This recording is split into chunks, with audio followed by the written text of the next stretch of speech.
નમસ્કાર વિદ્યાર્થી મિત્રો, સરસ્વતી ગ્રુપ ઓફ એજ્યુકેશન દ્વારા ચાલતા આ ઈ લર્નિંગ પ્રોગ્રામમાં હું બ્રિજેશ સાકરેજા ફરી એકવાર આપ સૌનું હાર્દિક સ્વાગત કરું છું. આપણે ધોરણ 11 ની અંદર ફિઝિક્સ ની અંદર ચેપ્ટર નંબર 8 નો અભ્યાસ કરતા હતા કે જેનું નામ છે ગુરુત્વાકર્ષણ, કે જેમાં આપણે લાસ્ટ લેક્ચર ની અંદર ગુરુત્વીય સ્થિતિ ઊર્જા વિશે માહિતી મેળવી કે અનંત અંતરેથી કોઈ એમ દળના પદાર્થને આપેલા પદાર્થના ગુરુત્વીય અથવા તો કોઈ બીજા પદાર્થના ગુરુત્વીય ક્ષેત્રમાં લાવવા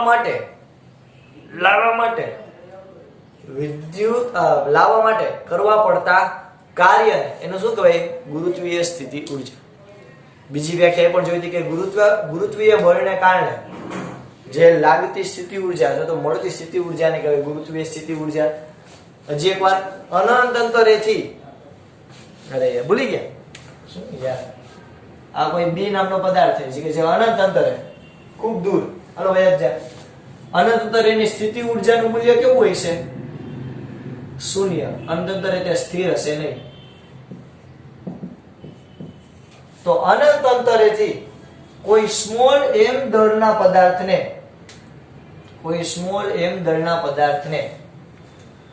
આપેલા પદાર્થના ગુરુત્વીય ક્ષેત્રની અંદર, માની લો કે આ પૃથ્વીનું ગુરુત્વીય ક્ષેત્ર છે, તો આપેલા પદાર્થના ગુરુત્વીય ક્ષેત્રની અંદર લાવવા માટે કરવા પડતા કાર્યને શું કહેવાય? તો કે એ પદાર્થની ગુરુત્વીય સ્થિતિ ઊર્જા. આનું આપણે સૂત્ર શું જોયું હતું વિદ્યાર્થી મિત્રો? તો કે આપણે આનું સૂત્ર જોયું હતું W કૌંસમાં R2 minus R1 અથવા કે WR2 minus WR1 આપણે એમ પણ લખી શકાય. આનું આપણે સૂત્ર શું જોયું કે ભાઈ કરેલું કાર્ય જેને આપણે ફોર એક્ઝામ્પલ W જ કહી દઈએ minus GMEM કૌંસમાં 1 upon R2 minus 1 upon R1, કે જે આના માટે લાગુ પડતું હતું કે એક ઊંચાઈથી બીજી ઊંચાઈએ જઈ તો એને કેટલું કાર્ય કરવું પડશે? તો કે આટલું કાર્ય કરવું પડશે એ માટે, અને એ જેટલું કાર્ય કરશે તે સ્થિતિ ઊર્જામાં સંગ્રહિત થશે. આપણે જોયું હતું કે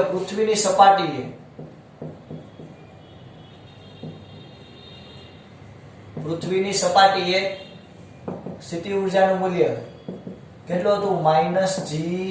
-GMEM upon RE. અનંત અંતરે સ્થિતિ ઊર્જાનું મૂલ્ય શૂન્ય. આપણે એ પણ જોયું હતું.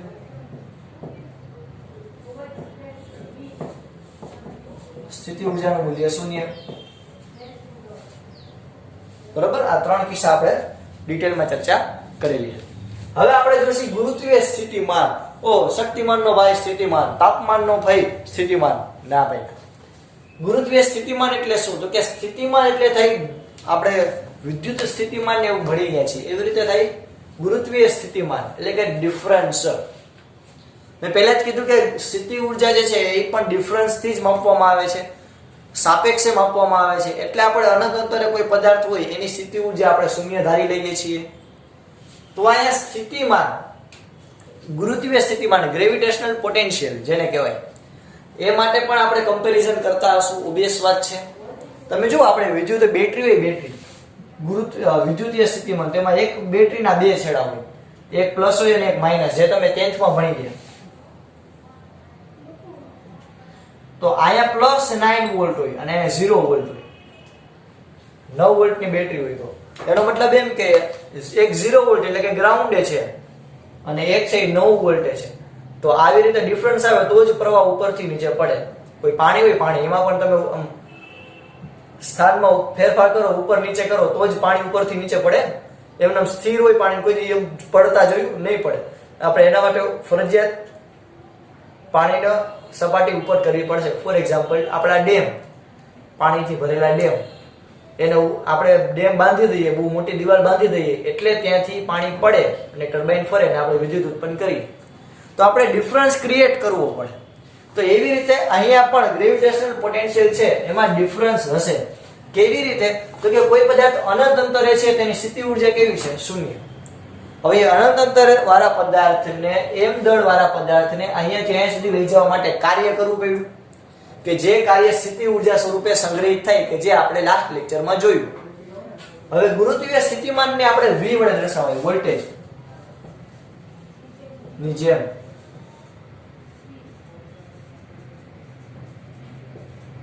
યાદ રાખજો છોકરા, ગુરુત્વીય સ્થિતિમાનને પણ V વડે દર્શાવાય અને વિદ્યુત સ્થિતિમાનને પણ V વડે દર્શાવાય. તો ગુરુત્વીય સ્થિતિમાન એટલે કોને કહેવાય? તો કે ભાઈ અનંત અંતરેથી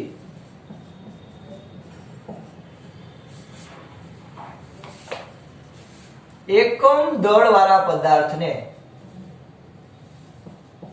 અનંત અંતરેથી એકમ દળ એટલે કે આ 1 કિલો ફોર એક્ઝામ્પલ હોય, એકમ દળ ધરાવતા પદાર્થને, એકમ દળ ધરાવતા પદાર્થને બીજા પદાર્થના ગુરુત્વીય ક્ષેત્રમાં, બીજા પદાર્થના ગુરુત્વીય ક્ષેત્રમાં લાવવા માટે કરવા પડતા કાર્યને. તો આ જો જૂની વ્યાખ્યા જેવી સ્થિતિ ઉર્જા જેવી, પણ એક જ શબ્દનો આ ફેર આવ્યો. કયો? એકમ દળ. એટલે આનું સૂત્ર શું થશે વિદ્યાર્થી મિત્રો? આનું સૂત્ર થાય V W ના છેદમાં M.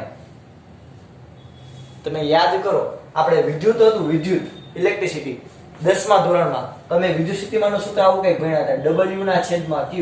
એકમ વિદ્યુત ભાર દીઠ કરવું પડતું કાર્ય. યાદ છે? મેં તમને સમજાવ્યું હતું કે નીચે કોઈ પદાર્થ ઉભો હોય ઉપર મોકલવો હોય તો મારે અહીંથી ઘા કરવો પડે, ઉપર મોકલવો પડે.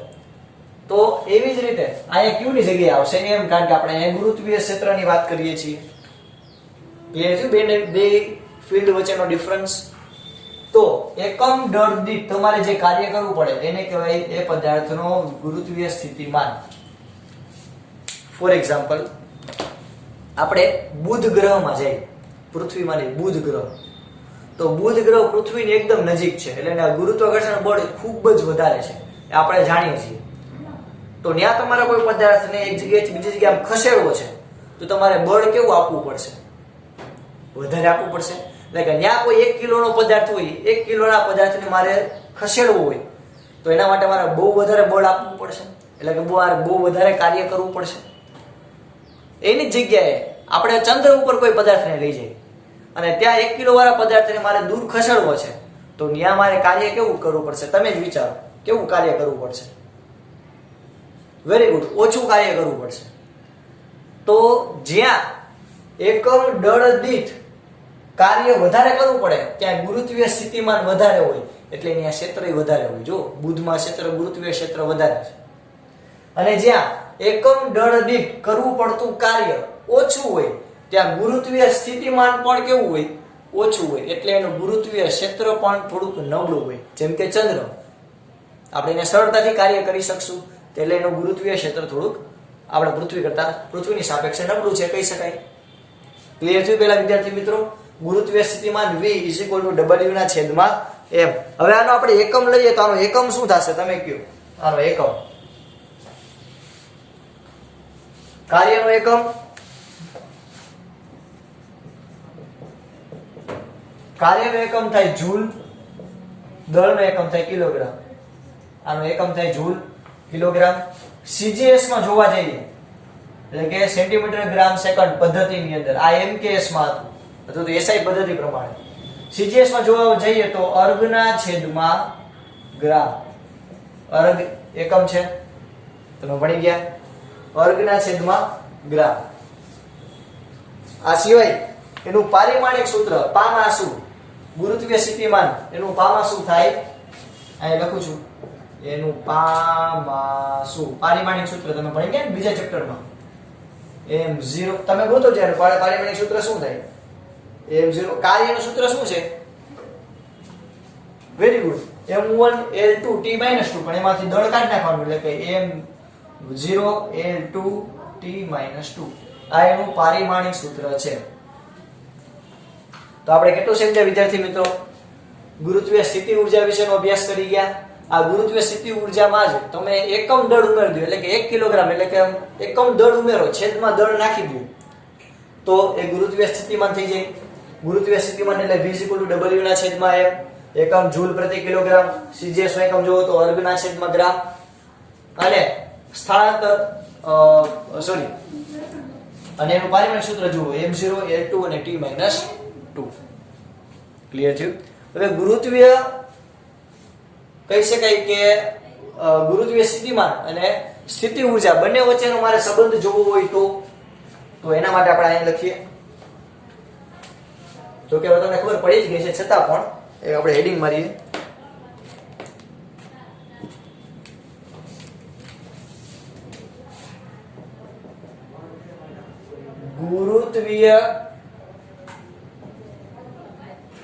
ગુરુત્વીય સ્થિતિમાન અને ગુરુત્વીય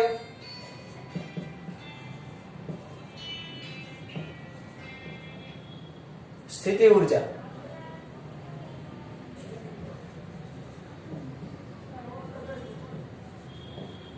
વચ્ચેનો સંબંધ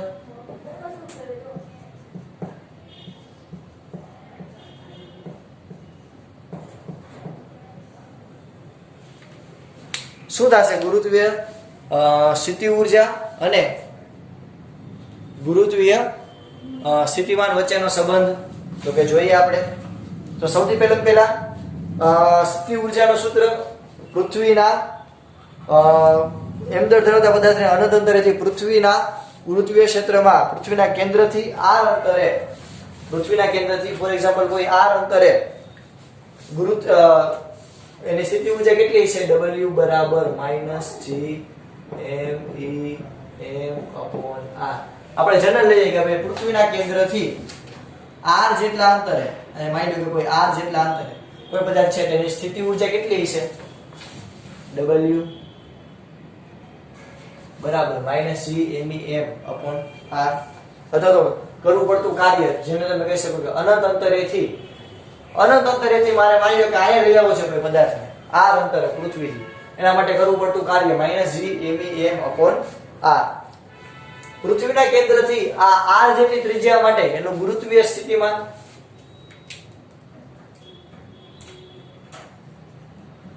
r જેટલા અંતરે ગુરુત્વીય સ્થિતિમાન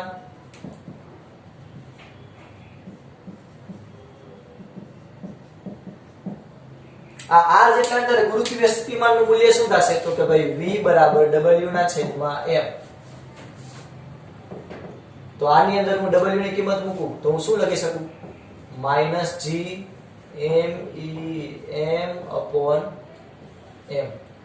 અને અહીંયા આવશે r, કારણ કે r જેટલા અંતરે આપણે લીધું હતું. આ v નું સૂત્ર થયું. તો અહીંયા તમે જો આ m કેન્સલ, તો v બરાબર શું આવ્યું? -g_m_e/r.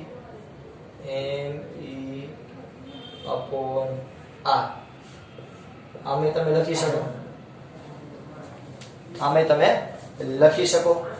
તમે લખી શકો ગુરુત્વીય સ્થિતિમાનને -g_m_e/r. એટલે કે પૃથ્વીના ગુરુત્વાકર્ષણનો સાર્વત્રિક અચળાંક, પૃથ્વીનું દળ એ પણ અચળ રહેવાનું. તો તમે પૃથ્વીથી કોઈ r અંતરે, એટલે ખબર નથી કે પૃથ્વીથી 10 કિલોમીટર, 50, 60, 100 કિલોમીટર, પૃથ્વીથી 1000 કિલોમીટર, પૃથ્વીથી 50,000 કિલોમીટર, કોઈ પણ અંતરે તમારે ગુરુત્વીય સ્થિતિમાન એટલે કે ગુરુત્વીય સ્થિતિમાનનું મૂલ્ય, ગ્રેવિટેશનલ પોટેન્શિયલનું મૂલ્ય તમારે જોતું હોય કે ત્યાં કેટલું ગુરુત્વાકર્ષણનું ક્ષેત્ર લાગતું હોય છે, એ તમને આ તરત સૂત્રથી મળી જાય. કયા? ટ્રાય કરજો, અલગ અલગ અંતર માટે તમે ગુરુત્વીય સ્થિતિમાન મેળવવાની ટ્રાય કરજો આ હોમવર્કમાં, કે 50 માટે, 100 માટે, 1000 માટે, 10,000 માટે, 50,000 માટે, કિલોમીટર માટે તમને ગુરુત્વીય સ્થિતિમાનનું મૂલ્ય કેટલું મળે, તો તમને અંદાજો આવશે કે ગુરુત્વીય ક્ષેત્રમાં કેટલો ફેરફાર થાય. તો આ એક સૂત્ર આપણને મળે, અને આ સૂત્રને આપણે એમનેમ રાખીએ તો આના બરાબર, આખા બરાબર તો શું થાય? જો આપણે એમનેમ રાખીએ તો આખા બરાબર તો શું થાય? પદાર્થની સ્થિતિ ઊર્જા, કારણ કે કરેલું કાર્ય સ્થિતિ ઊર્જા જેટલું હોય, જેને હું u વડે દર્શાવું, તો આમે લખી શકું v બરાબર u ના છેદમાં m. એટલે કે પદાર્થની સ્થિતિ ઊર્જા u બરાબર v * m. આ બહુ અગત્યનું પરિણામ છે. કે પદાર્થની સ્થિતિ ઊર્જા કેટલી હશે તો કે એના ગુરુત્વીય સ્થિતિમાન એનું ગુરુત્વીય સ્થિતિમાન પ્લસ એને ગુણાકારમાં દળ.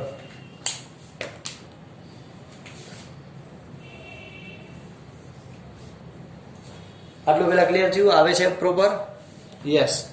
કે જ્યાં u એટલે શું છે તો કે પદાર્થની સ્થિતિ ઊર્જા. આ u એટલે v એટલે ગુરુત્વીય સ્થિતિમાન અને m એટલે પદાર્થનું દળ. તો આ સંબંધ યાદ રાખજો, આ બધા સૂત્ર યાદ રાખજો. ચાલો ફટાફટ આટલું પેલા બોર્ડની અંદર લખી લો. ફટાફટ તમારા બુકની અંદર મસ્ત મજાના રંગબેરંગી પેનથી લખી લ્યો.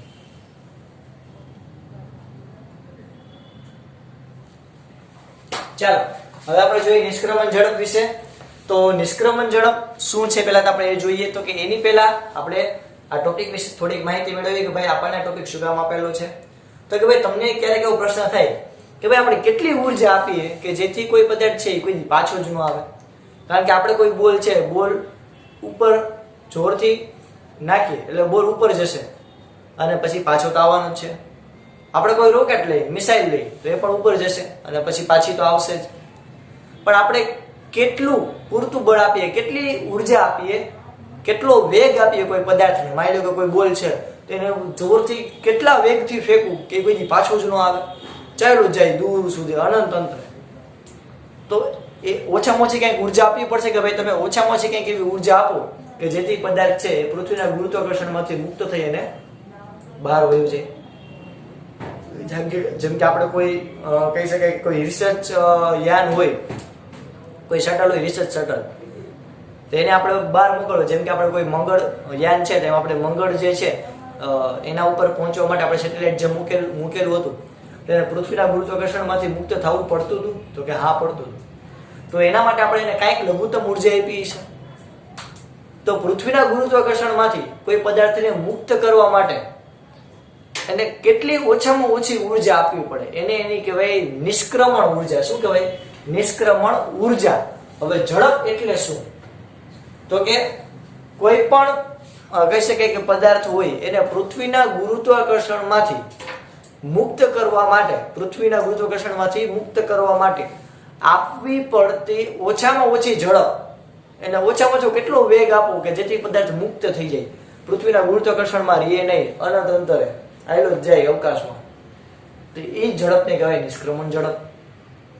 ક્લિયર થાય? ચાલો જોઈએ. તો જે પદાર્થને એવી પ્રારંભિક ઝડપથી ફેંકવામાં આવે કે તે કાયમ માટે પૃથ્વીના ગુરુત્વાકર્ષણ ક્ષેત્રની બહાર અનંત અંતરે જતો રહે. આ પૃથ્વી છે for example E A R T અને H, અર્થ. તો પૃથ્વીથી તમે કોઈ પદાર્થ છે, અહીંયા માની લો કે કોઈ પદાર્થ છે પૃથ્વીની સપાટી ઉપર, તો એ પદાર્થને તમે પૃથ્વીના ગુરુત્વાકર્ષણ ક્ષેત્ર, માની લો કે પૃથ્વીનું ગુરુત્વાકર્ષણ ક્ષેત્ર છે, એમાંથી મુક્ત કરવા માટે તમારે એને ઓછામાં ઓછી કેટલી ઝડપ આપવી પડશે એને આપણે શું કહેશી? નિષ્ક્રમણ ઝડપ. હવે દૂર વયું ગયું, દૂર દૂર અનંત અંતરે, તો ત્યારે એની સ્થિતિ ઊર્જા કેવી છે? શૂન્ય. બરોબર. પણ આપણે એ પણ શોધી શકશું જે જોઈએ હમણાં આગળ.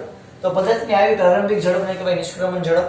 એટલે કે આની વ્યાખ્યા આપણે આ રીતે આપી શકાય કે કોઈ એક પદાર્થના ગુરુત્વાકર્ષણ ક્ષેત્રમાંથી બીજા પદાર્થને મુક્ત કરવા માટે જરૂરી લઘુત્તમ ઝડપને શું કહેવાય? નિષ્ક્રમણ ઝડપ. ક્લિયર? ઓકે. આને આપણે કઈ રીતે શોધી શકાય? તો કે ભાઈ આને આપણે શોધી શકાય ઊર્જા સંરક્ષણના નિયમની મદદથી. ઓકે. આને આપણે કેની મદદથી શોધી શકાય છોકરાઓ? તો કે આને આપણે ઊર્જા સંરક્ષણનો નિયમ.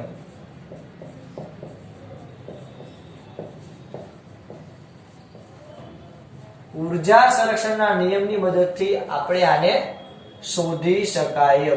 કોઈ પણ ગ્રહની નિષ્ક્રમણ ઝડપ છે એ તમે ઊર્જા સંરક્ષણ નિયમની મદદથી શોધી શકો. કઈ રીતે? તો કે ભાઈ આયા કોઈ પદાર્થ પૃથ્વી ઉપર પડ્યો છે તો એ પોતે યાંત્રિક ઊર્જા ધરાવતો હોય છે. યાંત્રિક ઊર્જાને હું કહું એટલે કે ગતિ ઊર્જા અને સ્થિતિ ઊર્જા. વય પદાર્થ હોય એ અનંત અંતરે ચાલ્યો છે. ક્યાં? અનંત અંતરે. આ ઉર્જા સંરક્ષણના નિયમની મદદથી આપણે આને શોધી શકાય. કઈ રીતે? તો કે ભાઈ અહીંયા જો ગતિ ઉર્જા અને સ્થિતિ ઉર્જા કોઈ પદાર્થ પૃથ્વી પર હોય તો હશે. તો બીજી રીતે કોઈ પદાર્થ અનંત અંતરે હોય, અનંત અંતરે, તો ત્યાં પણ એની યાંત્રિક ઉર્જા કેવી છે? સરખી. કારણ કે આપણને ખબર છે કે યાંત્રિક ઉર્જા K + V, યાંત્રિક ઉર્જાનો સરવાળો હંમેશા કેવો હોય? અચળ. પદાર્થ કોઈ અહીંયા હોય તો પણ ભલે કે વિશ્વમાં ગમે ત્યાં, બ્રહ્માંડમાં ગમે ત્યાં હોય, પદાર્થની યાંત્રિક ઉર્જા કેવી હોય? અચળ. પદાર્થની યાંત્રિક ઉર્જા કેવી હોય વિદ્યાર્થી મિત્રો? અચળ. જે તમે ઉર્જા સંરક્ષણના નિયમો ભણી ગયા કે વિશ્વમાં કોઈ પણ જગ્યાએ પદાર્થ હોય અને આખા બ્રહ્માંડની અંદર કોઈ પણ જગ્યાએ કોઈ પદાર્થ હોય તેની યાંત્રિક ઉર્જા અચળ હોય. તો આપણને ખબર છે કે કોઈ પણ પદાર્થની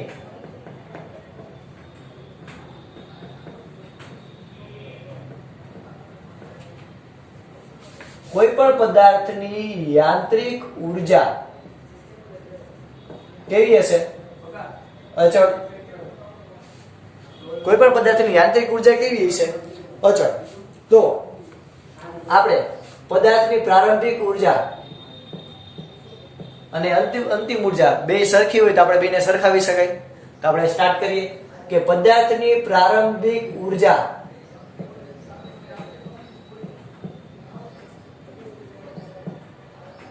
E, પદાર્થની પ્રારંભિક ઉર્જા E કેટલી?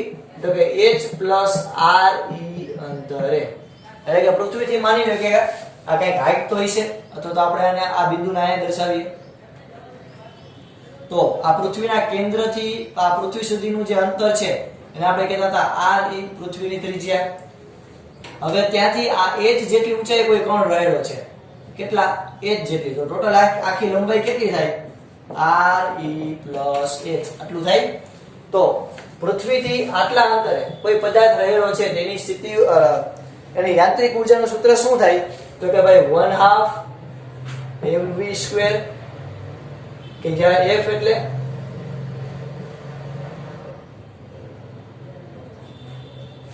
vi ઇનિશિયલ, શરૂઆતની એટલે ઇનિશિયલ, પ્લસ સ્થિતિ ઉર્જાનું સૂત્ર -gme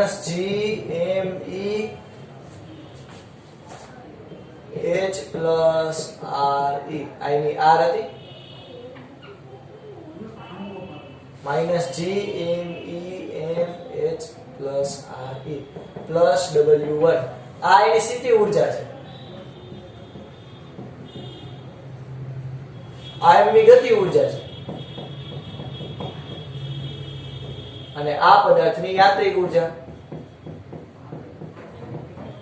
તો યાંત્રિક ઉર્જા ગતિ ઉર્જા અને સ્થિતિ ઉર્જાના સરવાળા જેટલી થાય કે જે આપ સારી રીતે જાણો છો. તો 1/2 mv² plus -gmem/H + RE. W1 એટલે પદાર્થની પૃથ્વીની સપાટી સુધીની સ્થિતિ ઉર્જા અને આ સપાટીથી ઉપર સુધીની સ્થિતિ ઉર્જા. આટલું પહેલા બધાને ક્લિયર થયું? ઓકે. આ પદાર્થના પ્રારંભ માટેની વાત થઈ, જેને આપણે સમીકરણ 1 કહીએ.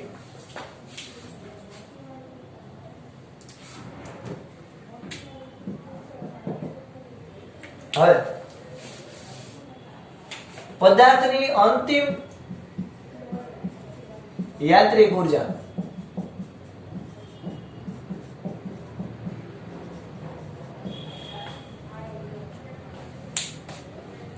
અંતિમ યાંત્રિક ઉર્જા તો ન લખી શકાય, કારણ કે યાંત્રિક ઉર્જા ક્યારે અંત ન પામે.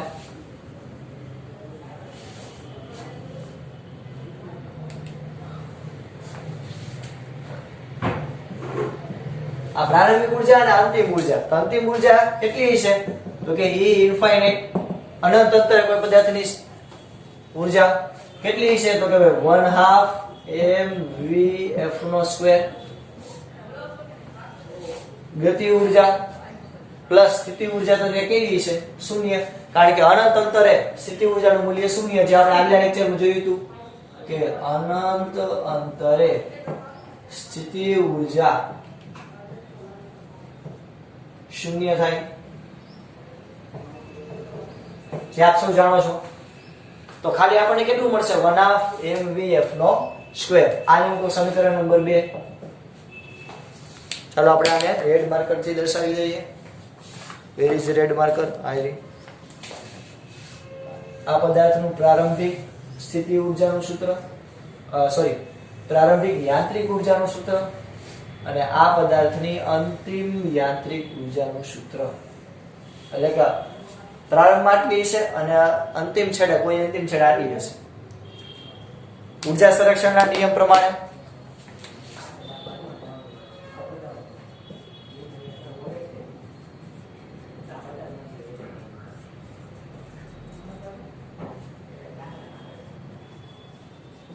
ઊર્જા સંરક્ષણના નિયમ મુજબ ઈ પ્રારંભિક એટલે કે યાંત્રિક ઊર્જા જે પ્રારંભમાં હોય તે કેને ઇક્વલ થાય? ઈ અંતિમ.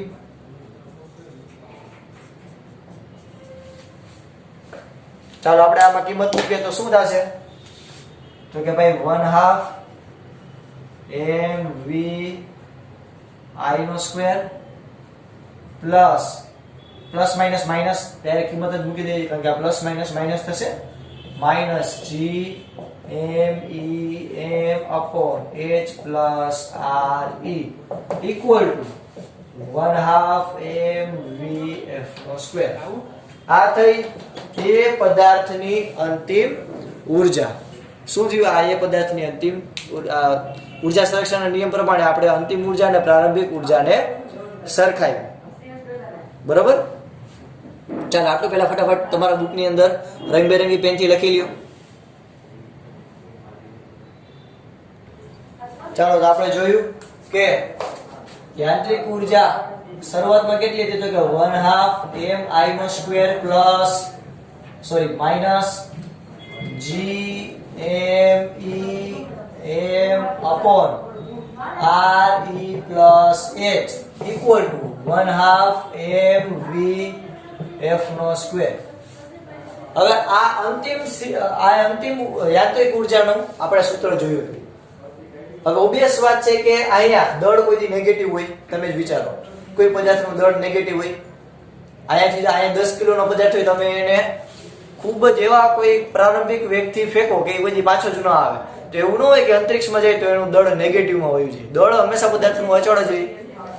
તો દળ આ હંમેશા પોઝિટિવ હોય અને ઓબિયસ વાત છે કે કોઈ પણ વેલોસિટી હોય કોઈ પણ વેગ હોય એનો વર્ગ હંમેશા કેવો હોય? પોઝિટિવ. એનો મતલબ એમ કે આ બાજુનું પદ હંમેશા ધન હશે. કેવું હશે? હંમેશા ધન. અથવા તો મેક્સિમમ તો શું થાય? તો કે શૂન્ય થઈ શકે. હંમેશા ધન અથવા શૂન્ય હોઈ શકે. પદાર્થની અંતિમ યાંત્રિક ઊર્જાનું સૂત્ર એ હંમેશા ધન અથવા તો શૂન્ય હોઈ શકે. તો આ હંમેશા ધન કે શૂન્ય હોય તો હું આ ડાબી બાજુને આમ લખી શકું કે 1/2 mv I નો square equal to minus g m e m upon r e plus h. આને હંમેશા આ જે પદ હોય છે આ હંમેશા ધન હોય તો ઓબિયસ વાત છે આ પણ ધન હોય. આ ઋણ હોય તો આ પણ ઋણ હોય પણ આ કોઈ ઋણ શક્ય નથી. અને આ શૂન્ય હોય તો આ શૂન્ય હોય. તો આ પદ કાં તો ધન હશે અને કાં શૂન્ય હશે. કાં તો ધન હશે અને કાં તો શૂન્ય હશે. કાં તો ધન હશે અને કાં તો શૂન્ય હશે. એટલે કે કાં શૂન્ય હશે અને કાં શૂન્ય કરતા મોટા હશે. તો આ પદ જે છે એને હું આ બાજુ જાઉં તો હું લખી શકું 1/2 I નો સ્ક્વેર આપણે ઇક્વલ ને ધ્યાનમાં લઈએ તો equal to g m e m upon r e plus h. આ માઈનસ હતું બરાબર ની આ બાજુ જાય તો પ્લસ. તો આપણને આ સૂત્ર મળ્યું. બરોબર? હવે અહીંયાથી m કેન્સલ કરી નાખું અને આ v ને સૂત્રનો કરતા બનાવું તો આ બે ભાગાકારમાં બરાબરની ઓલી બાજુ જાય તો ગુણાકારમાં. તો vi નો સ્ક્વેર બરાબર શું થાય? આ બે આમ જાય તો 2gme upon re plus h થશે આવું. ચાલો આ v સ્ક્વેર નું અંડર રૂટ કાઢી લો તો શું મળ્યું મને? vi બરાબર અંડર રૂટમાં 2gme upon re plus h. તો v ઇનિશિયલ મળ્યો એટલે કે તમારે શરૂઆતમાં કોઈ પદાર્થને આટલો વેગ આપવો પડશે. તો તમે કોઈ પદાર્થને આટલો વેગ આપો તો એ પદાર્થ પૃથ્વીના ગુરુત્વાકર્ષણમાંથી હંમેશા માટે મુક્ત થઈ જાય, ક્યારેય પાછો આવે નહીં, અનંત અંતરે ચાલ્યો જાય, બિચારો અનંત સફરે ચાલ્યો જાય. તો આ થઈ એની ઇનિશિયલ સૂત્ર. આ એક મેઇન સૂત્ર થયું. હવે આપણે આ તો પૃથ્વીની સપાટીથી એ જ ઊંચાઈએ કોઈ કણ પડ્યો હોય એને આપણે મોકલવાની વાત કરી. પૃથ્વીની સપાટી ઉપર પડ્યો હોય તો એટલે કે h બરાબર 0, પૃથ્વીની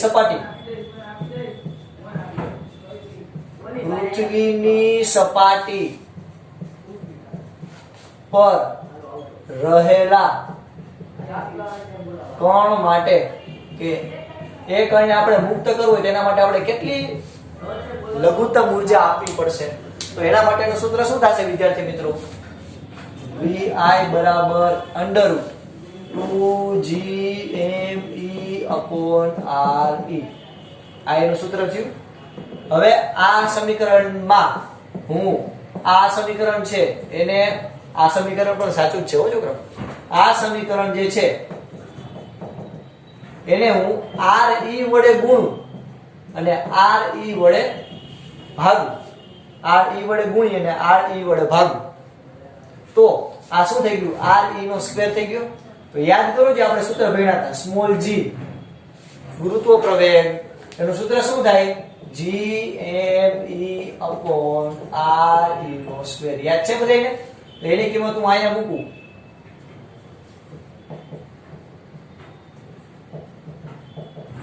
તો આ શું થશે? Under route. આના બરાબર તો શું થઈ જશે? સ્મોલ g થઈ જશે. આટલા પોર્શન બરાબર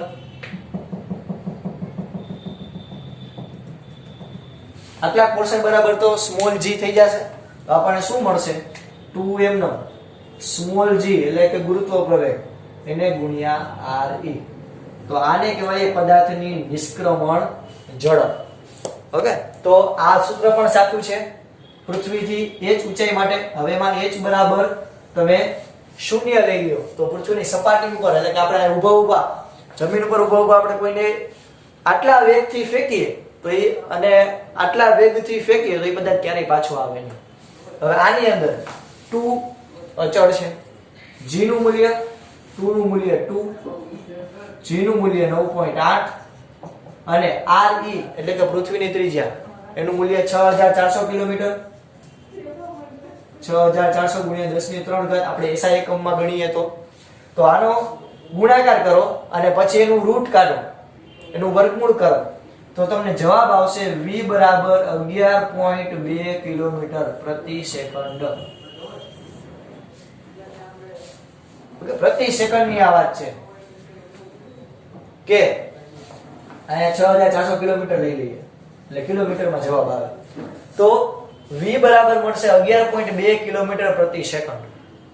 એટલે કે તમે કોઈ પદાર્થને આપણે જમીન ઉપર ઊભા કોઈ બોલ છે આપણી પાસે, તે બોલને તમે 11.2 કિલોમીટર, વિચાર કરો કેટલી બધી સ્પીડ તમારે આપવી પડે, 11.2 કિલોમીટર પ્રતિ સેકન્ડે તમે એને ફેંકો તો એ બોલ ક્યારેય પાછો નહીં આવે, પૃથ્વીના ગુરુત્વાકર્ષણમાંથી મુક્ત થઈ જશે. પણ કન્ડિશન એ કે એ બોલ ખમી શકવું જોઈએ. જો ઉપર જાય ને ઘર્ષણથી સળગી જાય તો નકામ. પણ તમે એવો બોલ બનાવો કે જેને વાતાવરણની કાંઈ અસર ન થાય, સળગે નહીં એવો બોલ બનાવો અને એને 11.2 કિલોમીટર પ્રતિ સેકન્ડ એટલો વેગ આપો તો એ પદાર્થ ક્યારેય પૃથ્વી પર પાછો નહીં આવે. તો આ vi બરાબર 2g re જે દરેક પદાર્થ માટે આપણે લાગુ પાડી શકાય. બરાબર? ચાલો, તો આ થઈ આપણા પૃથ્વીની વાત કે ભાઈ પૃથ્વી માટે આપણે આ re radius of earth 6400 kilometre લીધી. તમારે ચંદ્ર ઉપર માપવું હોય તો કે ભાઈ ચંદ્રની નિષ્ક્રમણ ઝડપ કેટલી છે, કેમ મળશે? તો કે સિમ્પલ, આપણું સૂત્ર શું મળ્યું છોકરાઓ? v બરાબર 2g re. r એટલે તો કે ત્રિજ્યા, જે તે ગ્રહ. 2 એટલે 2. 9.8 એને બદલે ચંદ્ર ઉપર કેટલો છે? તો કે આપણા કરતા છઠ્ઠા ભાગનો. તો અહીંયા એ લખવાનું ચંદ્રનો ગુરુત્વ પ્રવેગ અને આ ચંદ્રની ત્રિજ્યા. તો ચંદ્રનું તમને નિષ્ક્રમણ ઝડપનું મૂલ્ય તમને આશરે મળે છે 2.3. આ પૃથ્વી માટે vi.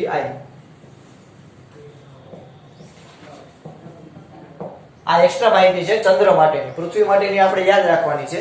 ચંદ્ર માટે યાદ રાખજો છોકરાઓ કે ચંદ્ર માટે નિષ્ક્રમણ ઝડપનું મૂલ્ય છે 2.3 મીટર પ્રતિ સેકન્ડ. એટલે કે સોરી કિલોમીટર. એટલે કે તમે 2.3 કિલોમીટર પ્રતિ સેકન્ડ થી કોઈ બોલને ચંદ્ર ઉપરથી ઘા કરો તો એ ક્યારેય પાછો નહીં આવે. ઓકે, તો તમે જોયું હશે કે ચંદ્રની નિષ્ક્રમણ ઝડપનું મૂલ્ય પૃથ્વી કરતા ઓછું છે, કારણ કે ત્યાં ગુરુત્વાકર્ષણ બળ જ ઓછું છે. એટલે ત્યાંથી પદાર્થ ઓછી ઝડપે બહાર નીકળી શકશે. પૃથ્વી ઉપર 2.3 કિલોમીટર પ્રતિ સેકન્ડની ઝડપ લઈ આવો તો પૃથ્વી ઉપર કાંઈ અસર નહીં થાય, કારણ કે એનું ગુરુત્વાકર્ષણ બળ વધારે છે. ઓકે, આપણે બુધ ગ્રહની વાત કરીએ કે જે પૃથ્વી કરતા પણ વધારે ગુરુત્વાકર્ષી ક્ષેત્ર ધરાવે છે, તો ત્યાં નિષ્ક્રમણ ઝડપનું મૂલ્ય આપણા પૃથ્વી કરતા પણ વધારે છે. સૂર્યની વાત કરીએ તો સૌથી વધારે નિષ્ક્રમણ ઝડપ છે આપણા સૂર્યમંડળમાં, કારણ કે એ કોઈને જવા જ નહીં દે મારું બધું. બરોબર, તો આ આપણી નિષ્ક્રમણ ઝડપ. આઈ હોપ બધાને નિષ્ક્રમણ ઝડપ ક્લિયર થયું હશે. બધા તમારી રંગબેરંગી બુકની અંદર રંગબેરંગી પેનથી લખીને જુઓ. આપણે આ નિષ્ક્રમણ ઝડપનો ટોપિક પૂરો કરેલો છે. નેક્સ્ટ ટાઈમ આપણે પૃથ્વીના ઉપગ્રહો વિશે ડિટેલમાં ચર્ચા કરીશું કે આપણે પૃથ્વીની આસપાસ જે સેટેલાઇટ ફરે છે એની ગતિ કઈ હોય, કઈ રીતે કઈ પોઝિશન ઉપર કામ કરતા હોય, એમાં તમે કોઈ સેટેલાઇટ લોન્ચ કરો તેનો વેગ કેટલો હોવો જોઈએ, તમને આવા પ્રશ્ન થતા હશે. એના વિશે આપણે ડિટેલમાં અભ્યાસ કરીશું. આ જ્યાં સુધી રાખીએ. જય ભારત, જય હિન્દ. લખી લેજો છોકરા.